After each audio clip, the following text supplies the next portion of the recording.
उस सुख के समय में उस प्रभु की भक्ति को याद किया जाए, क्योंकि जो कुछ हम कर सकते हैं सुख के समय कर सकते हैं। दुख के टाइम तो अपने दुखों के बखान करने के सिवाय इंसान के पास कुछ नहीं रहता। उनको तो भोगना ही भोगना पड़ता है। दुख भोगते हुए कोई इंसान अच्छा काम कर नहीं सकता। आप सभी को प्यार भरी राधा स्वामी जी। देखिए, जो आज का सत्संग का विषय है उसमें महाराज जी ने बताया कि आपके सतगुण एक पीढ़ी से दूसरी पीढ़ी में आते रहते हैं। महाराज जी ने बताया कि थोड़ा बहुत प्रभु का जिक्र करने पर भी आपके सारे कार्य भगवान सेवा करते हैं। इंसानी चोले की चाहत हर कोई रखता है, लेकिन इंसानी चोले की कदर सबके बस की बात नहीं है। महाराज जी ने बताया कि हम अपने इस जीवन में शराब, मांस और अन्य विषयों में फंसकर अपने जीवन को बर्बाद कर लेते हैं। अगर हमें अपने जीवन को सुधारना है तो हमें संतों की शरण में जाना पड़ेगा। हमें संतों की बात को मानना पड़ेगा। उनके बताए गए उपदेशों पर चलकर ही हम अपने जीवन को सरल और शांत कर सकते हैं। और साथ ही महाराज जी ने बहुत प्यारी प्यारी बातें सत्संग में बताई है। तो चलिए, आपका कीमती समय लेते सत्संग को शुरू करते हैं। कृपया प्यार भरे सत्संग को पूरा सुनकर और महाराज जी के इन प्रवचनों को अपने जीवन में उतार कर अपने जीवन को सार्थक अवश्य बनाइए। राधा स्वामी। लेकिन खोटे कर्म हमसे छोड़े नहीं जाते हैं, इसीलिए संतों ने समय समय पर यह सिद्ध करके दिखाया। और जब सिद्ध कर देते हैं उसके बावजूद भी हमारी आंखें नहीं खुलती हैं, फिर भी हम सोचते हैं कि ये तो ऐसे ही कोई करिश्मा ही था, कोई हो गया होगा, अचानक कोई घटना के कारण ऐसी बात होगी। लेकिन संत हमेशा ऐसा नहीं दिखाते, कभी कभी ऐसी घटनाएं दिखाते जरूर हैं, क्योंकि संतों पर भी ये पाबंदी लगी हुई है कि वो लोगों को सिद्धि शक्तियां ना दिखाएं। ये बाजीगरी का खेल है और उसमें उलझने के कारण आदमी नाम भक्ति से दूर चला जाता है और लोगों के बारे में ये कह संसारी लोग उन मक्खियों के जैसे हो जाते हैं जो मीठी चीज पर दौड़ दौड़ के आती है और उसको कुछ को खा लेती है और कुछ को बिगाड़ के रख देती है। कि जब हम विषय विकारों से भरे हुए ऐसी पवित्र जगह में जाते हैं तो वहाँ जाने के बाद भी हम अपने विचार, अपने ही क्रियाकलाप, अपने जो हमारे कर्म हैं उसी तरह का वहाँ फैलाना शुरू कर देते हैं। लेकिन अगर संतों के पास जाते तो अपने शुद्ध हृदय को लेके जाओ। शुद्ध हृदय जब लेके जाओगे तो तुम्हें शुद्ध विचार मिलेंगे। लेकिन मन में तुम्हारे कपट पहले ही भरा पड़ा है तो तुम अच्छे विचार कहाँ से ले लोगे। नाम ऐसी वैसी चीज नहीं है, नाम की कीमत कदर नहीं जानते। कल शाम का इस सत्संग क्या 2 मिनट बैठे थे तो मैं कहने लगा, नाम को जानते क्या हैं लोग? ये लोग नाम की पहचान नहीं जानते। नाम है क्या? नाम वो चीज है कि जिस प्रकार से किसी चेक पर साइन करके दे दिए। चेक क्या है? चेक की कीमत है, कितने भी उसमें जो लिखा होता है, पढ़ने वाला, समझने वाला, बैंक वाला जिसको जाके दोगे वो समझता है कि इसकी कीमत कितनी है, इसके बदले में कितने पैसे मिलेंगे। लेकिन जो लोग सिर्फ नोट को ही शक्ल देख के उसको जानते हैं कि इसकी कीमत 500 है, 2000 है या 5000 या 20,000 है, उसको समझते हैं नोट। उसको तो कागज जानते हैं, कागज है, क्योंकि वो उस रूप में नहीं दिखाई देता। दुनियादारी के लोग इसी प्रकार से प्रत्यक्ष में चीज जो दिखाई देती है स्थूल रूप में उसको तो मानते हैं, लेकिन उस नाम की कीमत नहीं समझते। नाम सबने लिया है। अभी एक नौजवान आया था, आके बड़ा इत्मीनान से कहता है, बोला कि वो मेरे से नेम तो टूट गया। बड़ा अच्छा किया भाई, मैं बहुत अच्छा। ऐसा काम करके आदमी को लज्जा आनी चाहिए। गलत काम करने के बाद में किस मुंह को लेके आप बोलते हो? अरे अगर ऐसा कर भी दिया तो कम से कम तुम्हारे दिल के अंदर दीनता होनी चाहिए, शर्म और लज्जा आनी चाहिए कि मैंने जो आपका बताई हुई मर्यादा थी उस मर्यादा को तोड़ा है, तो मेरे से ज़्यादा नीच कर्मी कोई नहीं हो सकता। मैं कितनी बार आप कहता हूँ, समझाता हूँ कि जो माँ का दूध पी के माँ को तकलीफ देता है, दर्द देता है, उनकी इज्जत कदर नहीं करता, वो दूध ले जाता है। दूध ले जाता है कि नहीं ले जाता? अगर किसी का नमक खा के कोई उसके साथ गद्दारी करता है तो नमक हरामी है कि नहीं है? नमक हरामीपन करता है कि नहीं? जिसका नमक खा लिया उसके साथ गद्दारी करना इंसानी फर्ज नहीं था। हमारे देश की मर्यादाएं, यहाँ के संस्कार इतने अच्छे थे कि लोगों को धर्म की आस्था में जोड़ने के लिए बहुत छोटी से छोटी बातों से भी अवगत करा के उनको शुद्ध हृदय और शुद्ध चित्त बनाते थे। चाहे गरीबी होती थी, कोई मायने नहीं रखती थी। ये रविदास जी उसी श्रेणी के थे। गरीबी होते हुए भी ऐसा वक्त आया कि एक बार प्रभु ने ही उनकी परीक्षा लेनी चाहिए। साधु का भेष बढ़ा के आए, आके कहने लगे, भगत जी आपके हालात गरीब है, मैं देखता हूँ आपके पास 2 जून की रोटी नहीं होती, आप जूती गांठने का काम करते हो। ऐसा करता हूँ, मैं तो कहीं तीर्थों पे जा रहा हूँ और आप ऐसा करना, मैं आपको पारस पत्थर दे के जाता हूँ।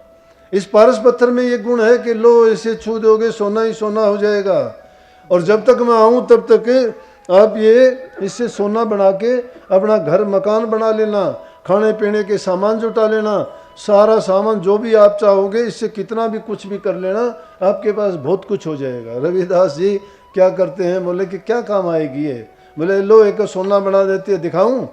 और उनकी जो चमड़ा काटने वाली थी उससे छुआ के और उन्होंने क्या कर दिया, सोना बना दिया। बोला कि देखो लो एक वैसे सोना बना देगी। रविदास जी ने रोना शुरू कर दिया, तूने तो मेरा औजार बर्बाद कर दिया। और उसको हाथ से नहीं छुआ रविदास जी ने, बोले इसको उठा के एक तरफ रख दे। बोला ये मेरे काम की चीज नहीं है, ये सोना मेरे काम की चीज नहीं है। मुझे क्या है, मुझे जो कुछ मिला है जूती के बनाने में, जूती के गांठने में, मुझे अपने काम करने में मिला है। काम करने से संकोच करते हो, अरे शुद्ध काम नहीं है तो शुद्ध मन कहाँ से हो जाएगा। अपनी हक हलाल की कमाई पर इतबार और विश्वास नहीं है। ठगा बगी हेरा फेरी का खा के तुम सोचते हो तुम्हारी औलाद अच्छी हो जाएगी। चोरी डकैतियों का और घुसखोरियों के पैसे कमा के तुम चाहते हो कि तुम एक अच्छे परिवार का लालन पालन कर पाओगे, रोग बीमारियों से कैसे बच जाओगे।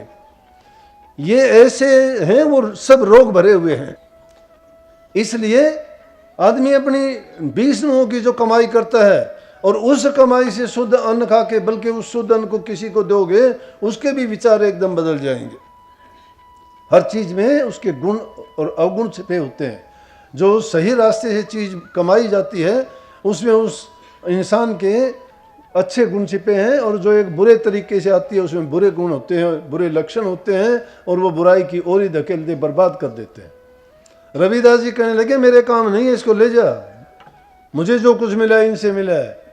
बोले कोई नहीं, आपको टाइम लगे जब देख लेना, मैं इसको यहाँ नेवला के छप्पर में टांग दे।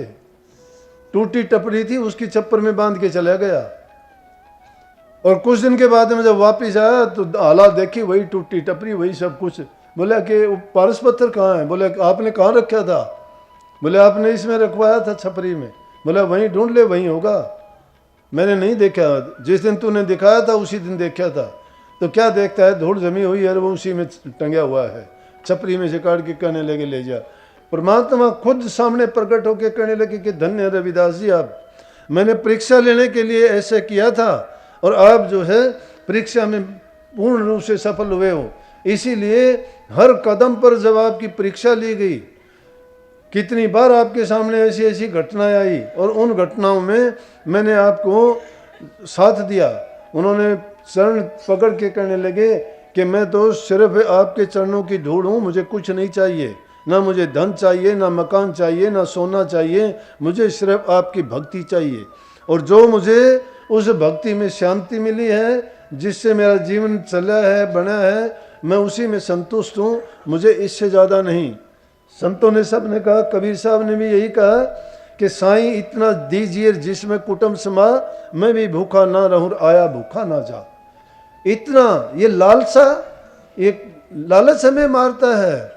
इसीलिए रविदास जी ने अपनी वाणी में जगह जगह फरमाया, बोला 5 दोष तज जो रहर संत चरण लोलीन, रविदास ते ही जानिए ऊंचे और कुलीन। कहने लगे रविदास जी अपनी वाणी में क्या कहते हैं, सुनो। 5 दोष, काम, क्रोध, लोभ, मोह, अहंकार, बहुत बड़े दुश्मन है ये।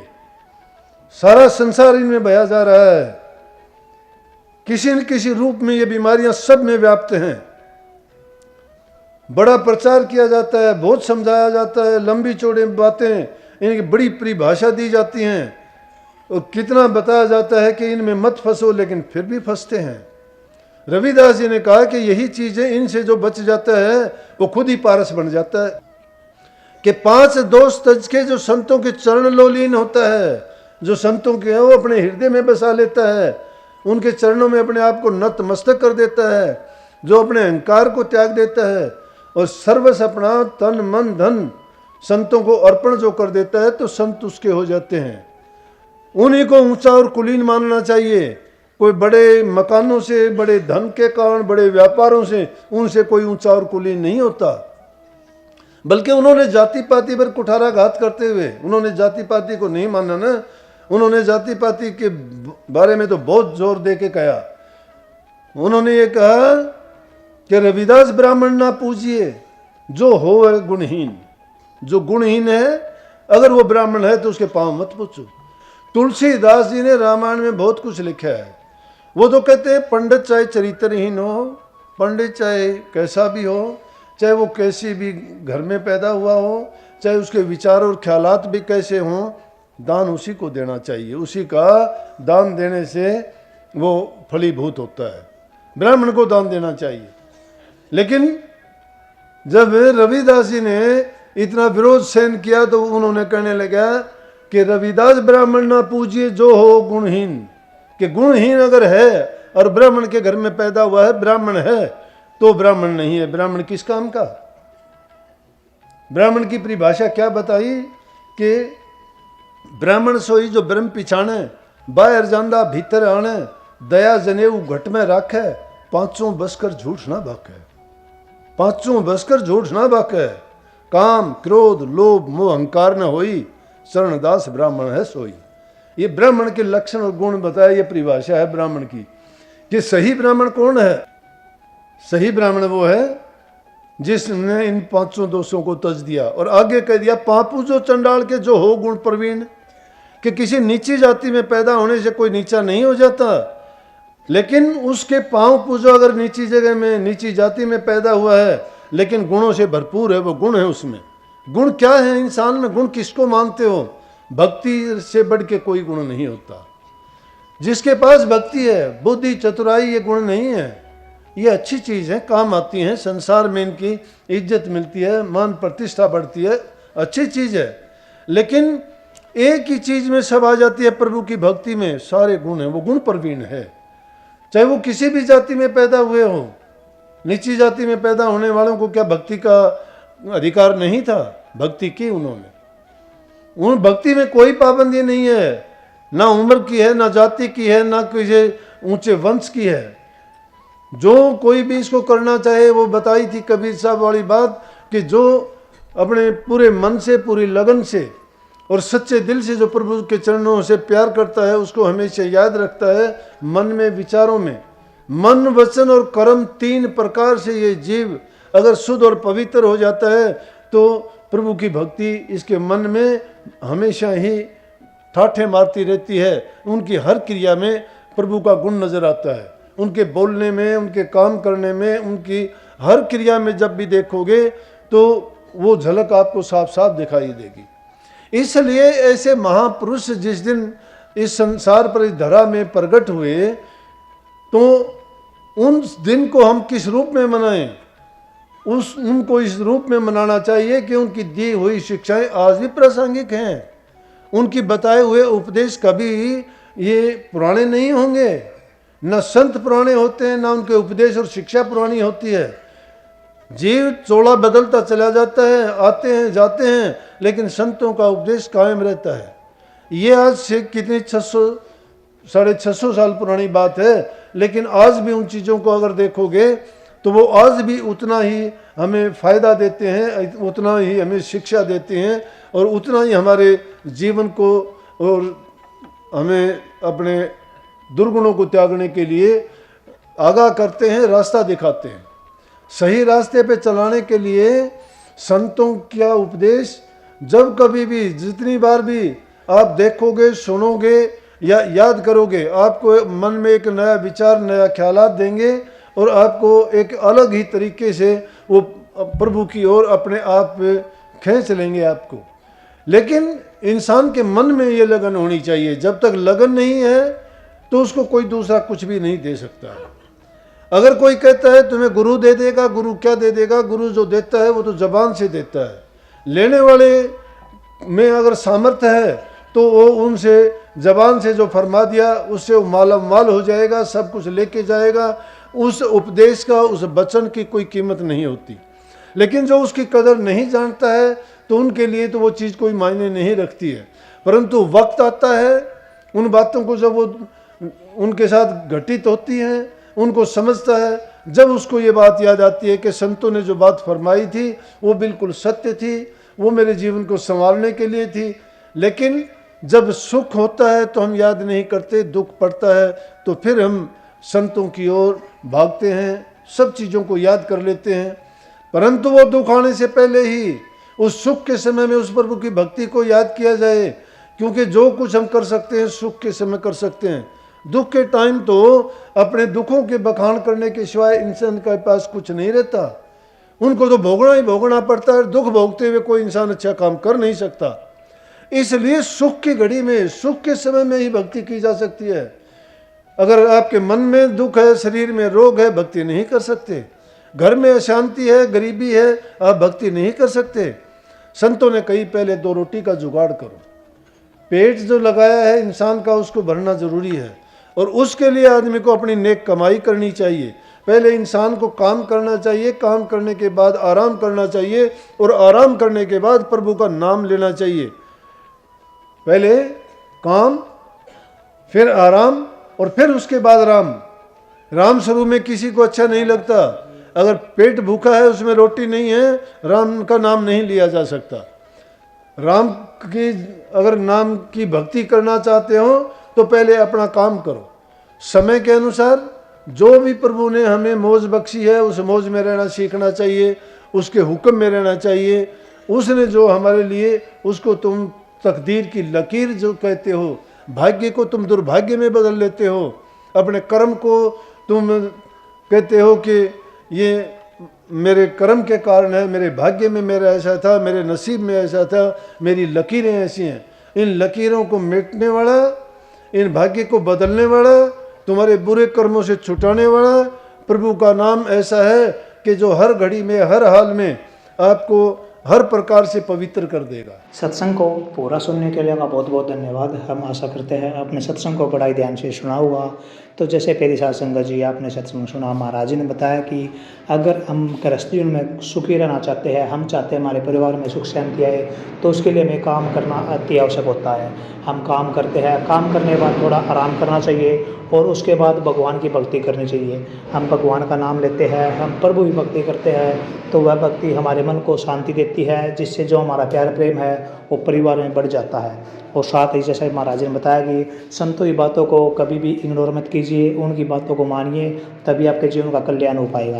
तो इसलिए महाराज जी की इन बातों को आप अपने जीवन में अवश्य उतारिए और अपने जीवन को सफल और सार्थक अवश्य बनाइए। और साथ ही अगर आपको सत्संग अच्छा लगा तो कमेंट बॉक्स में राधा स्वामी लिखकर पुण्य भागीदार अवश्य बनिए। मिलते हैं जल्दी एक नए और बहुत ही प्यारे प्रवचनों के साथ। तब तक के लिए राधा स्वामी।